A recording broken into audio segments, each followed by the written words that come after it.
Hello everyone, welcome to school diary. So चलिए अब करते हैं एक्सरसाइज 6.7 जिसमें आपको वर्ड प्रॉब्लम्स करने हैं। तो वर्ड प्रॉब्लम्स का मतलब क्या है कि आपको स्टेटमेंट्स दिए जाएंगे, आपको समझना है उस स्टोरी को कि यहाँ पे क्या बताया गया है। जैसे कि number 1, so 1379 pencils have to be packed in boxes. तो इतने पेंसिल्स को 1379 पेंसिल्स को बॉक्सेस में पैक करने हैं, ठीक है। और 3 pencils can fit in 1 box, और हर बॉक्स में 1 बॉक्स में 3 पेंसिल्स आप रख सकते हैं। तो कितने बॉक्सेस और चाहिए होंगे, और how many pencils will be left. अब ये जो क्वेश्चन है वो आपका डिवीजन का क्वेश्चन है, क्योंकि ये बांटने वाला है। जब भी बांटने की बात होती है, डिवाइड करने की बात कि इसमें टोटल इतना है तो हर एक को कितना मिलेगा, हर एक बॉक्स में कितना डालना है। तो ऐसे जब बांटने के बारे में बात होती है ना, तो वो आपका डिवाइड वाला क्वेश्चन होता है।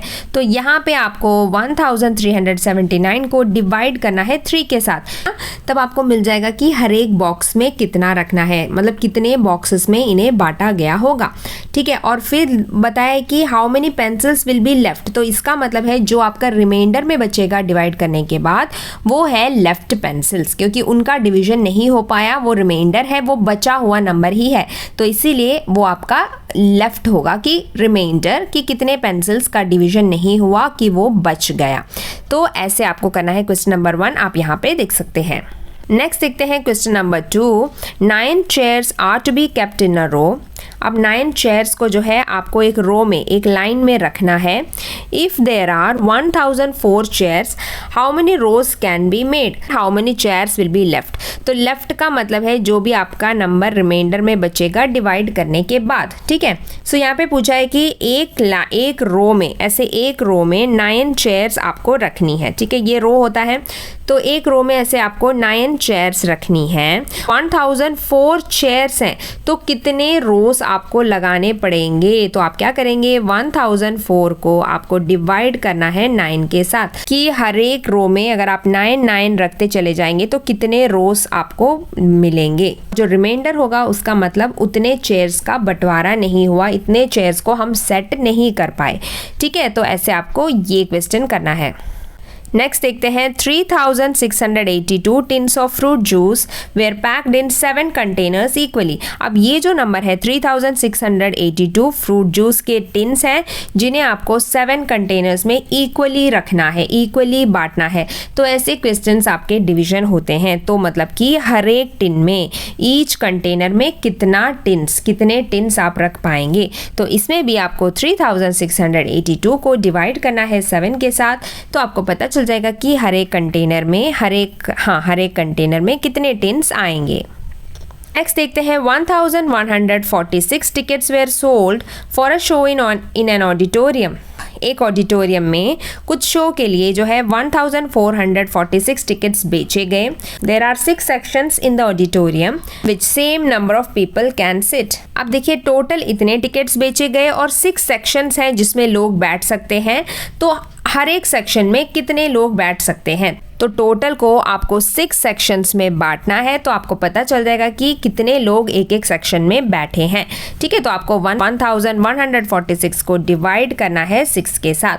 तो आपको पता चल जाएगा कि जब इसको आप 6 में बांटेंगे तो आपको पता चल जाएगा कि एक एक सेक्शन में कितने लोग बैठ गए।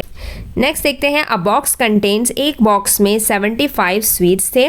How many such boxes are needed to pack 4275 sweets. So total sweets आपके 4275 हैं, और एक बॉक्स में 75 स्वीट्स रख सकते हैं। तो कितने बॉक्सेस चाहिए होंगे।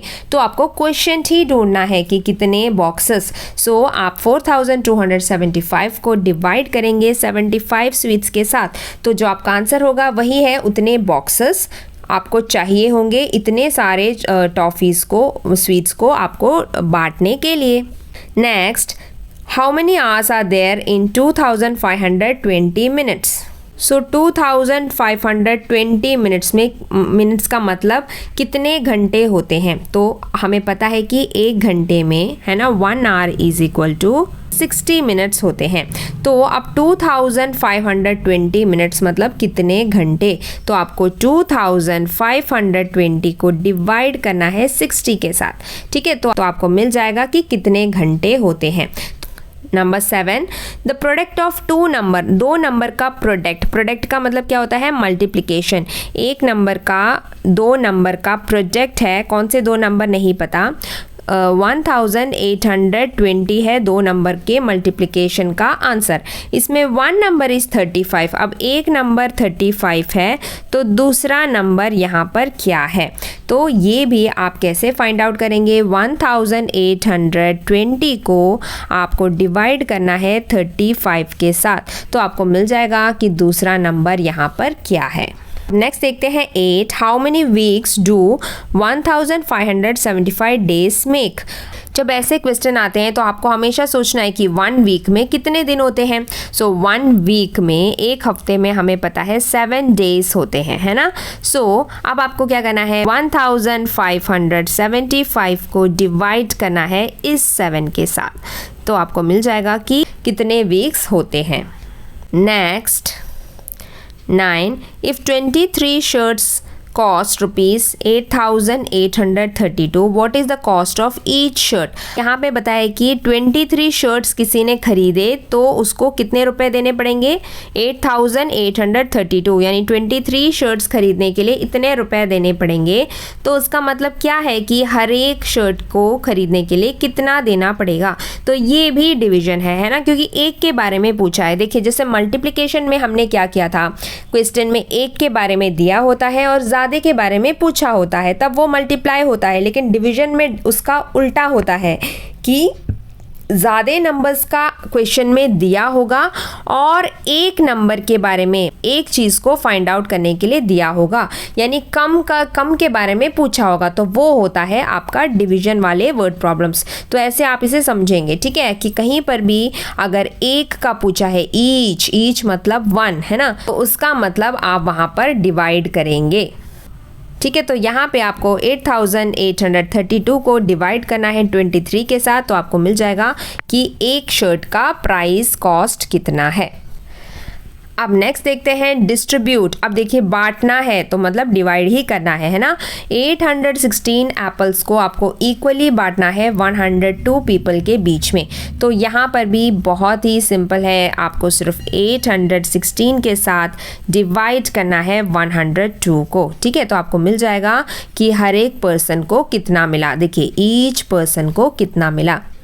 नेक्स्ट देखते हैं, अ पैकेट कंटेन्स, एक पैकेट में 145 बलून्स हैं। So how many packets are required. तो अगर आपको 3625 बलून्स को पैकेट्स में डालना है तो कितने पैकेट्स की ज़रूरत पड़ेगी। तो इसमें भी आपको डिवाइड ही करना है, 3625 को डिवाइड करेंगे 145 के साथ, तब आपको पता चलेगा कि इतने बलून्स को डालने के लिए कितने पैकेट्स की ज़रूरत पड़ेगी। Next, how many pieces of wire each of length 120 metres. सो एक वायर की लेंथ है, ईच ऑफ लेंथ मतलब एक वायर की लेंथ है 120 metres, can be cut from 7025 metres of wire. अब देखिए टोटल कितना वायर है आपके पास, टोटल आपके पास है 7025 मीटर वायर है, इतनी लंबी वायर है आपके पास, 7025 मीटर ऑफ वायर है, उसको आपको टुकड़ों में काटना है, ठीक है। और आपको हर एक टुकड़े की लेंथ कितनी रखनी है, 120 मीटर्स की लेंथ होनी चाहिए, मतलब आप उसके कितने टुकड़े काट पाएंगे, है ना। जैसे कि सिंपल से समझिए तो क्या मतलब है इसका, कि आपके पास एक रस्सी है लंबी सी, ठीक है, और उसकी लेंथ है 7025, उसको आपको टुकड़ों में काटना है, पर हर एक की लेंथ कितनी होनी चाहिए, हर एक की लेंथ होनी चाहिए 120 मीटर्स, ठीक है। सो 120 मीटर्स होना चाहिए सबकी लेंथ, ये 120 होना चाहिए, ये 120, ये 120, ये 120, ऐसे। तो ऐसे आपको कितने कट्स लगाने पड़ेंगे, कितने पीसेस आपके निकलेंगे, तो ये भी आपको डिवाइड करके ही पता चलेगा, जैसे आप यहाँ पे देख सकते हैं। और जो नंबर आपका डिवाइड नहीं हो रहा है वो है आपका रिमाइंडर, जो कि यहाँ पे पूछा है find the length of remaining wire, मतलब कि कितना वायर है जो कि आपका बिना कटे ही रह गया, क्योंकि वो 120 मीटर उसमें नहीं था, इसीलिए वो वायर जो है वहीं पर रह गया। तो वो बचा हुआ वायर का लेंथ पूछ रहे हैं जो कि आपको रिमाइंडर में मिल जाएगा। नेक्स्ट एक्सरसाइज में आपको वर्ड प्रॉब्लम्स फ्रेम करने हैं, मतलब कि आपको सिर्फ सेंटेंसेस लिखने हैं, जैसे कि आप यहाँ पे देख सकते हैं। आप कोई भी स्टोरी, कोई भी वर्ड प्रॉब्लम्स आप यहाँ पर बनाकर लिख सकते हैं, जो कि आपने लास्ट एक्सरसाइज में किया है। तो कंप्लीट करेंगे इस तरीके से। अब मिलते हैं अगले वीडियो में अगले एक्सरसाइज के साथ। तब तक के लिए बाय बाय, टेक केयर।